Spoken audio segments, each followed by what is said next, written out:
Club Crypto. Toute l'actu crypto au même endroit.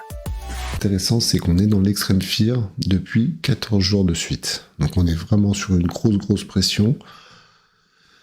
Nous sommes en pleine fête de Noël, le marché n'est pas du tout en fête de Noël, on est toujours dans un contexte de tension, et ce contexte de tension, il est spécifique aux cryptos, vous allez voir. Donc 14 jours de suite, c'est hallucinant. Et ce qui est bizarre, c'est que si vous prenez le fameux VIX Index, qui mesure la tension sur les marchés, eh ben, au contraire, il est à 13. On n'est jamais descendu à ces niveaux-là, on est au plus bas de l'année. Ça veut dire qu'il y a eu des pics de pression tout au long de l'année, il y en a eu surtout 3, et on voit qu'on est au plus bas. Donc ça, en général, c'est très rare que vous ayez un VIX qui fait un plus bas. En général, ça annonce, même peut-être, on verra en fin d'année de cotation, ça annonce souvent un plus haut sur le S&P 500. Le VIX Index est très corrélé à l'indice S&P 500. Donc ça, c'est plutôt un indice positif pour les prochaines semaines. Alors, depuis plusieurs semaines, on est dans une phase très étrange du marché. Le Bitcoin, il bouge presque pas. Il monte un peu, il descend un peu, il monte un peu, il descend un peu.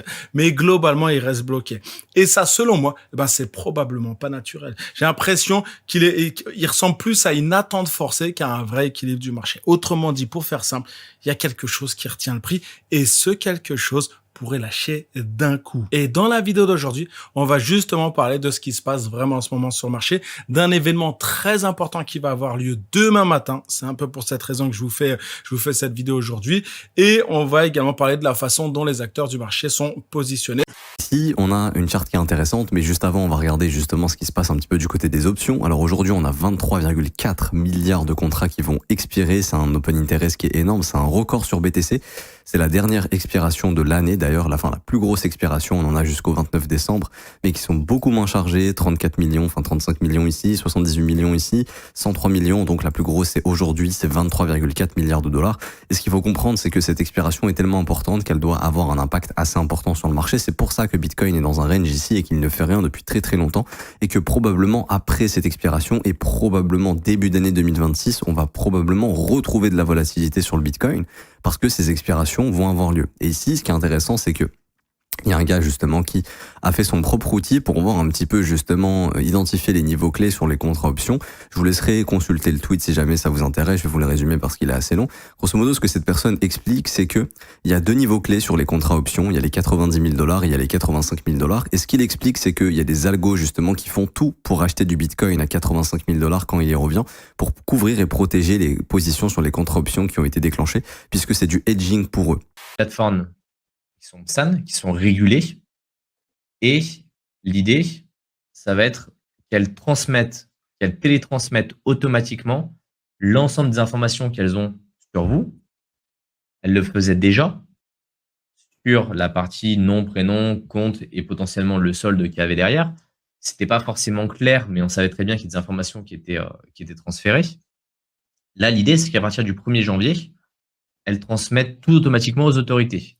Et lorsque vous allez faire votre déclaration en 2027, du coup, ils vont recevoir les informations en 2027, il va y avoir des robots qui vont tout simplement analyser le delta entre ce que vous déclarez et ce que les plateformes ont remonté. Et automatiquement, le fisc va recevoir une anomalie. Et s'il y a anomalie, il risque d'y avoir contrôle en fonction de la gravité et en fonction de ce qui est fait. Donc, dans les premiers conseils qu'on peut vous donner, c'est déjà toutes les plateformes que vous n'utilisez pas, peut-être les fermer avant le 1er janvier. Ce qui évitera de laisser des traces sur ces plateformes-là. Remplir, bien sûr, le formulaire 3916 bis pour demander de fermer. Et ça, ce qu'il faut rappeler, c'est que c'est applicable uniquement aux citoyens, aux résidents fiscaux européens. C'est-à-dire que si vous êtes résident fiscal d'un pays hors de l'Union européenne, cette directive, elle ne s'applique pas du tout à vous. Ils font des super performances. Il n'y en a pas un seul qui précise que la manière dont ils gagnent sa vie, ils devraient mentionner ça, ils gagnent leur vie sur les frais de transaction. Si vous êtes 10 000 à suivre les copy traders, tous les jours on vous pousse à faire des dizaines de transactions. Sur chacune de transactions, il faut savoir qu'ils prennent 50% des frais de transaction. Il remboursera la totalité des personnes qui ont été impacté. On rappellera juste que Trust Wallet, c'est un wallet important qui a été développé par Binance et qui est un des wallets qui a été poussé absolument partout. A priori, c'est une des versions de Trust Wallet qui serait impactée. Si jamais c'est votre cas, notez bien toutes les informations et je pense qu'on aura certainement des infos côté CZ concernant les remboursements. Et j'aime bien là le premier commentaire qui est excessivement important. Ça empêche qu'on doit rester clair et vraiment lucide par rapport à ça, c'est que la sécurité n'est pas un slogan, en crypto c'est le produit, et que même si derrière on rembourse les pertes, ça n'empêche que on peut se poser des questions concernant Trust Wallet derrière, surtout qu'on est sur un wallet vraiment très important, d'où l'intérêt ici d'avoir, quoi qu'il arrive, un hardware wallet style Ledger derrière pour pouvoir assurer justement une sécurité totale. Financial Times qui a envoyé un rapport hier, mercredi, qui nous dit qu'on a eu un volume record des transactions sur le marché crypto de 8,6 milliards de dollars en 2025. Alors, volume record, tu vas comprendre, c'est les fusions-acquisitions, c'est pas le volume d'échange, parce que le volume d'échange du marché crypto, c'est gigantesque, hein. Ça n'a rien à voir avec ça. Et donc, c'est grâce à l'administration Trump, qui est plutôt favorable pour les cryptos, et donc le Financial Times nous dit qu'il y a eu 267 transactions qui ont été conclues dans le secteur des crypto-monnaies. Alors, on parle dans le secteur des crypto-monnaies avec le secteur de la finance traditionnelle. Et donc, en gros, c'est 18% de hausse par rapport à 2024, 8,6 milliards de dollars, c'est 300% de hausse par rapport à l'année dernière. Donc, on parle de quoi? Tout ce qui est fusion-acquisition.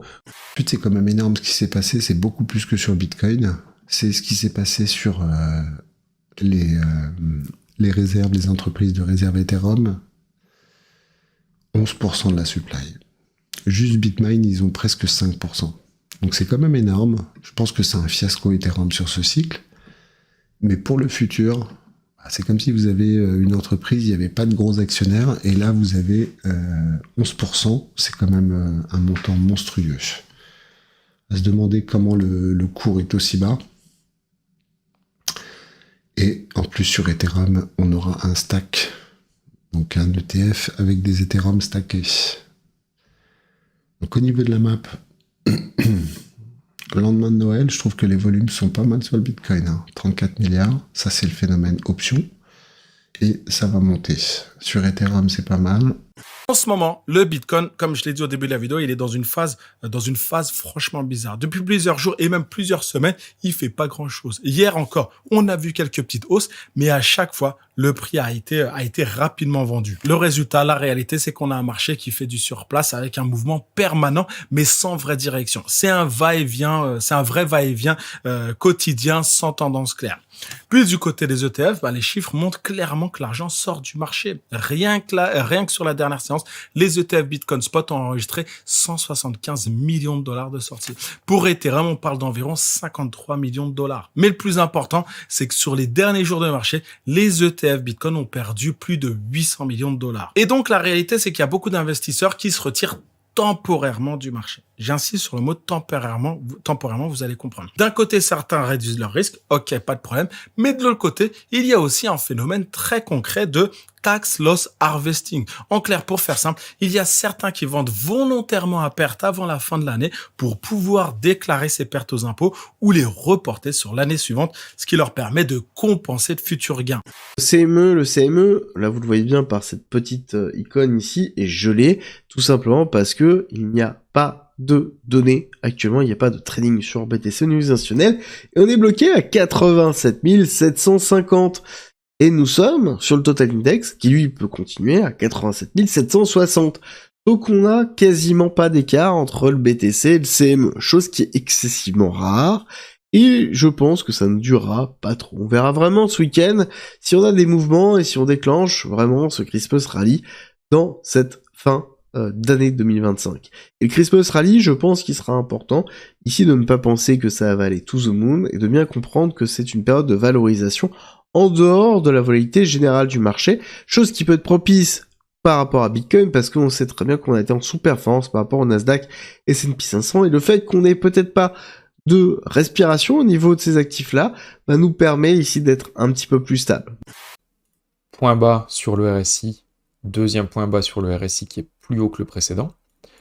Et ici, si on regarde en 3D, on l'a également encore plus marqué. Donc ici, on a un premier point bas sur le RSI, un deuxième point bas sur le RSI, qui est plus haut que le précédent. Tandis que sur le prix, eh bien, on a un premier point bas qui est plus haut que le deuxième point bas. Et donc, on appelle ça une divergence. Donc, on a un bel élément, en plus d'un très beau support, hein, le support des 87 000, qui tient quand même depuis donc mi-novembre. Eh bien, en plus de cela, on a maintenant une divergence haussière sur ce chart. Donc ça pourrait nous donner assez de force pour venir rechercher les 100 000. Donc voilà, si certains avaient l'occasion de se placer, c'était une bonne zone pour se placer ici. Mais personnellement, je préfère avoir plus de confirmation. Ici, voilà, c'est grosso modo, on reteste cette grosse zone de support, hein, l'ancien double top, le niveau qui a été travaillé là, on reviendrait tester ici, on viendrait faire un léger plus bas, on viendrait casser ça, en gros une prise de liquidité. Donc c'est un niveau tout à fait pertinent, et comme je vous dis, cette figure, elle a 90% de chances de réussite d'atteindre la target, on peut même aller un peu plus bas, elle a 90% de chances de réussite, et d'atteindre au moins la target, donc des 65 000 $, donc c'est vraiment le gros niveau à privilégier pour la correction entamée le 22 décembre.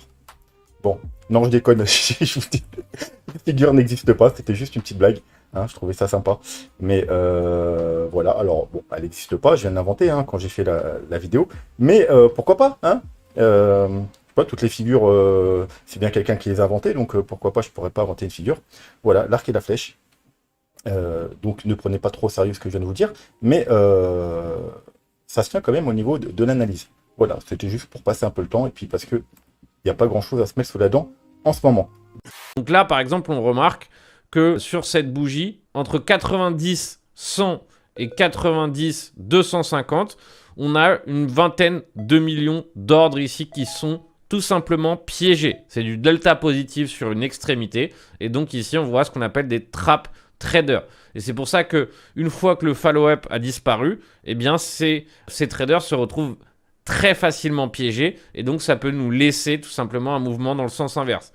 Vous allez constater que sur les bottoms, c'est souvent la même chose à l'inverse. C'est-à-dire que la majeure partie des meilleurs bottoms se font sur du delta négatif qui se retrouve piégé. Donc là, par exemple, ici, on voit qu'il y a eu énormément de delta négatif hein, qui s'est retrouvé sur cette extrémité. On a eu une consolidation, on a eu une petite div aussi qui s'est formée sur les CVD, et on a eu du coup une accélération qui s'est mise en place. Et beaucoup de volume aussi sur cette bougie. Ce n'est plus la crypto-monnaie. Les narratifs actuels, c'est tout ce qui est robotique, énergétique, aérospatiale, intelligence artificielle, semi-conducteurs, technologie, etc., etc. Malheureusement, Bitcoin ne coche pas ces cases et les altcoins ne cochent pas ces cases non plus. Donc les investisseurs préfèrent aller investir là où il y a du rendement, là où on peut avoir des dividendes, là où on peut avoir de la croissance, là où on va avoir des entreprises qui peuvent générer du cash flow, plutôt que d'aller s'exposer sur un Bitcoin qui, je le rappelle, est passé de 15 000 $ à peu près 124 000 $, qui a déjà bien performé.